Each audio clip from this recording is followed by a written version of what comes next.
All right, a very big welcome to you, my viewers and subscribers from far and near. This is another episode of The Truth with Ben Jokes, your trusted channel for political analysis. Breaking news: a magistrate court in Akure, Ondo State, has sentenced a headsman, Dan Bello, to 10 years imprisonment for violating state's anti-open grazing law and for destroying farm crops valued at 50 million naira. Now, this is great news for the people of Ondo State, but bad news for Tinubu. You may want to ask that, how is it great news for the people of Ondo State? Great news because these people have been victims of perpetual headsmen attack since Tinubu came into power. So, if their state lawmakers, governors, and judiciary can begin to use the instrument of the law against these headsmen, then their liberation is near. But this is bad news for Tinubu because one of the agreements he had with the Council of Sharia was that he would give Fulanis freedom in his region, the Southwest, in exchange for their political support. Now, the Southwest is tired of being butchered by headsmen and they are beginning to counter them, thereby messing up Tinubu's deal with the Council of Sharia. This is why Peter Obi kicks against playing dirty to occupy Aso Rock, because when playing dirty, you have to make deals with several people, and when these deals begin to fall apart, you will become confused. Tinubu is now confused because his deal with the Council of Sharia is gone. Since the Southwest rejected the establishment of Sharia courts in their region, and now they have started jailing headsmen.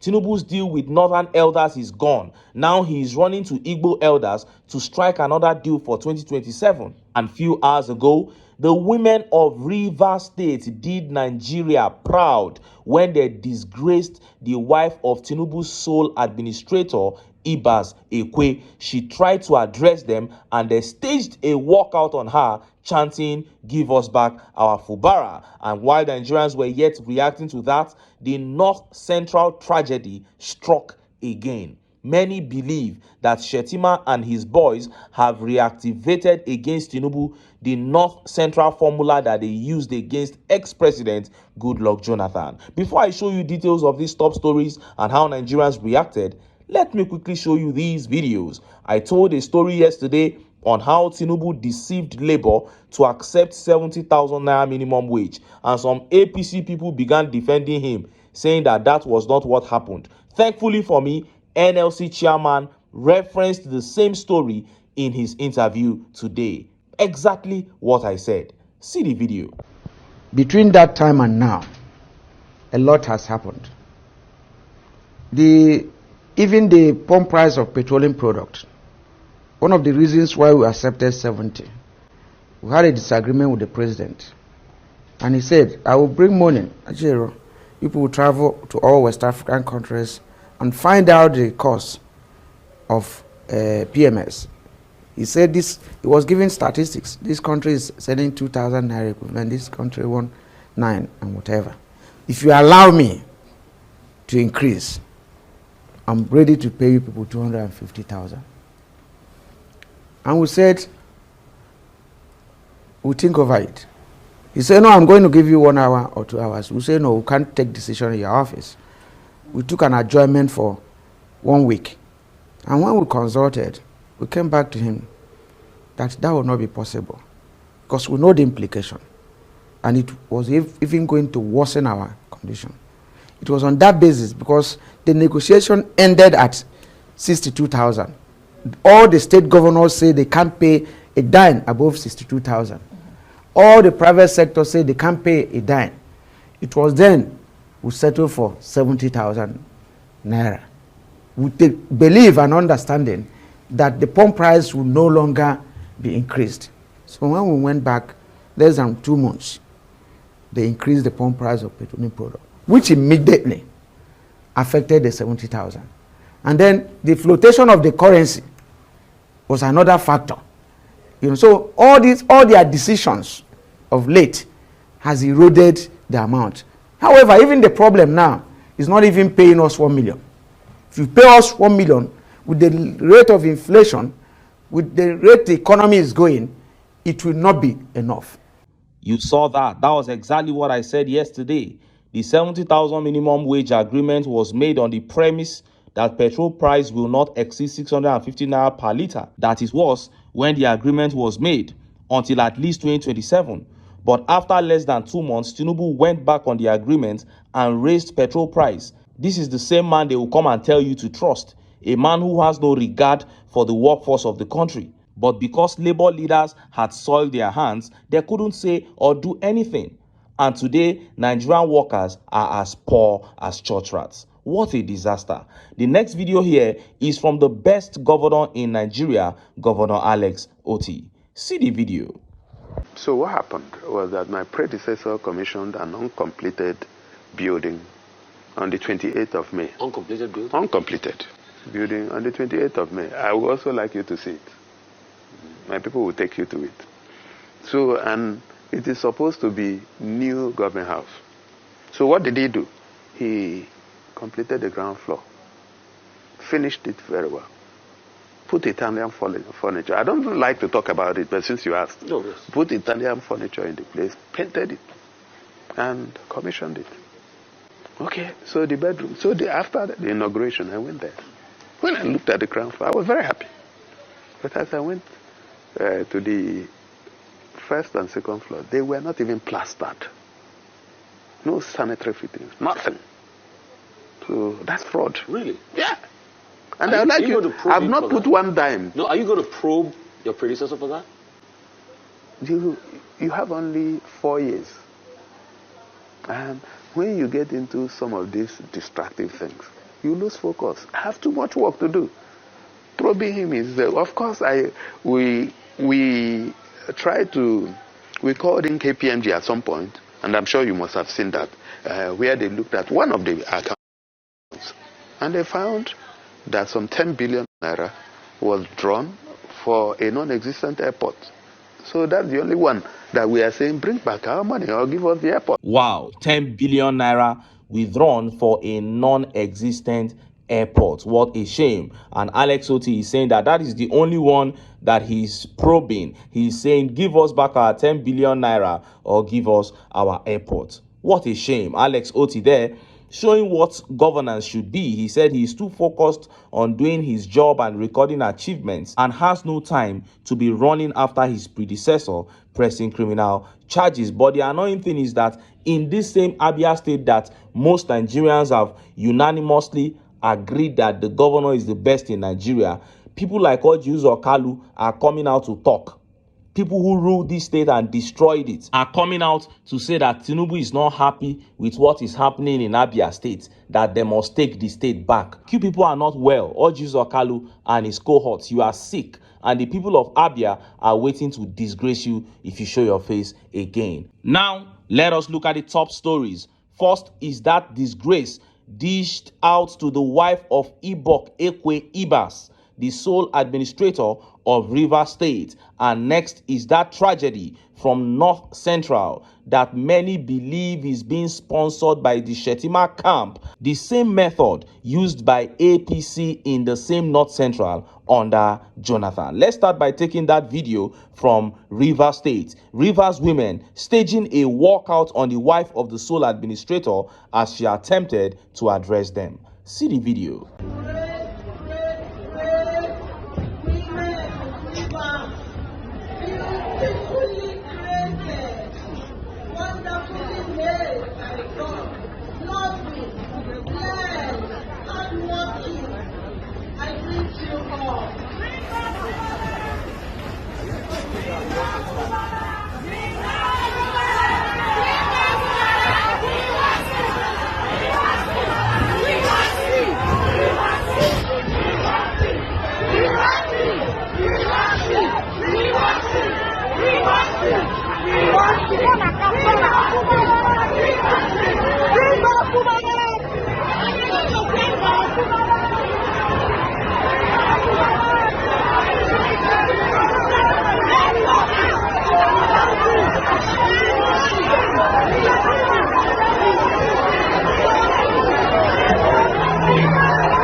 You saw that. We want same. We want same. Bring back our Fubara. Honestly, Tinubu has done too much damage to this country. He has turned the country into a circus. On what ground is the wife of a sole administrator trying to act like a first lady? This is an aberration. First of all, the state of emergency was even completely unnecessary, but now you have imposed it. Why can't the sole administrator stay within his duties and get out of there? Why is he trying to act like an elected governor? Is he trying to make the people forget a governor that they all came out and killed to vote for? Somebody that they went around the entire local governments of the state campaigning with and eventually gave their votes? You think you can deceive them into forgetting him? The entire country is proud of what these women have done. You and I know that Wike must have tried and tried to bribe them so they would accept the sole administrator, but they have stood their grounds, and honestly, this is commendable. The group that was backing the sole administrator got tired after 2 days of protest because their own is not organic. They were paid to do it. But this movement you see here is organic. And I don't care whatever may be going on behind right now, because we are hearing a lot of rumors about Wike and Fubara trying to come together. I don't care about that. What these women did is rare. To find people that will reject money and stand on the side of truth in Nigeria today is very rare, and I commend them. These women have shown character and they must be appreciated. And just as Nigerians were yet reacting to that video, that tragedy from North Central began making the rounds. Look at how the papers reported it. 9 abducted, 1 killed as gunmen invade Kogi community twice in 4 days. Children drown while fleeing attack, Sahara reporters. Gunmen have launched fresh attacks on Buge village in Kakanda ward, Lokoja local government area of Kogi state, killing 1 person, injuring 2 others, and abducting 9 residents in 2 separate invasions. Community sources who spoke exclusively to Sahara reporters on Thursday night confirmed that the attackers first struck on April 25, 2025 and returned 4 days later on April 28, unleashing terror on the small community under Budan. In the mayhem that followed, several children trying to flee reportedly drowned while crossing a nearby river.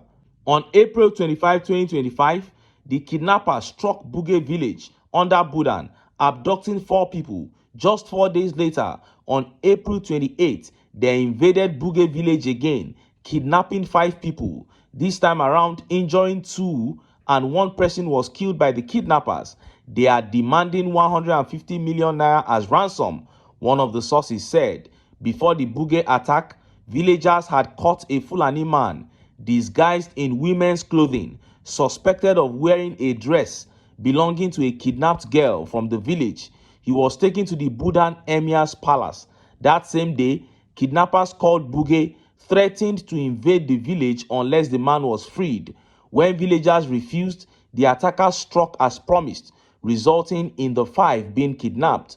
Another source said villagers reported that children who tried to escape by crossing a river were drowned. It is also learned that fear has spread to other neighboring villages like Budon Sofo and Sanawa, that the kidnappers have informed these villages as their next targets, forcing the villagers to flee. The attackers operate boldly in daylight, often between 4 p.m. to 5 p.m., using motorcycles and guns. Their threats have left villagers in constant fear, with many abandoning their homes to survive.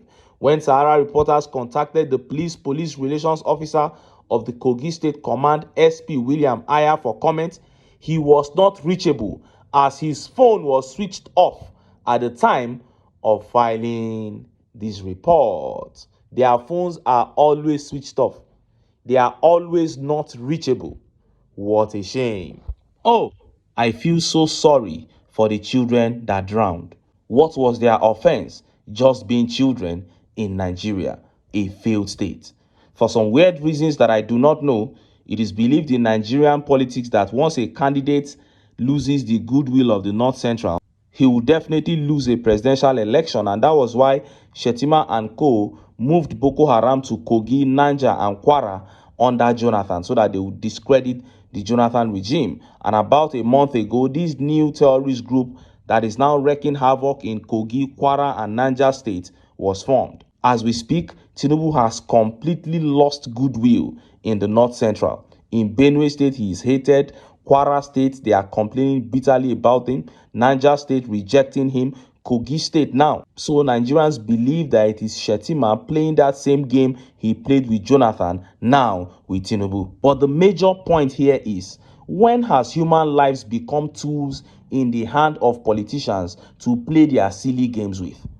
The APC are at the center of wasting Nigerian lives to score political points. It is so sad. These children drowned for nothing. Families wasted in Benue State, in Plateau State, in Kwara State, in Kogi State, in Niger State, just because APC people are trying to prove a point. They did this same thing in 2014, 2015 to get Jonathan out of office. Now they are playing the same game. So this is why we keep telling Nigerians that these guys are as evil can be. And this is why Nigerians must just come together and let us just throw them out so that this country can breathe a sigh of relief. Please, let us keep our sentiments aside, come together and throw the APC out of power. But until then, make I still enter town, make I go get some ogbonge political news wey una go like. Why? Because now because of una, now I dey here, so don't go away. Don't go away.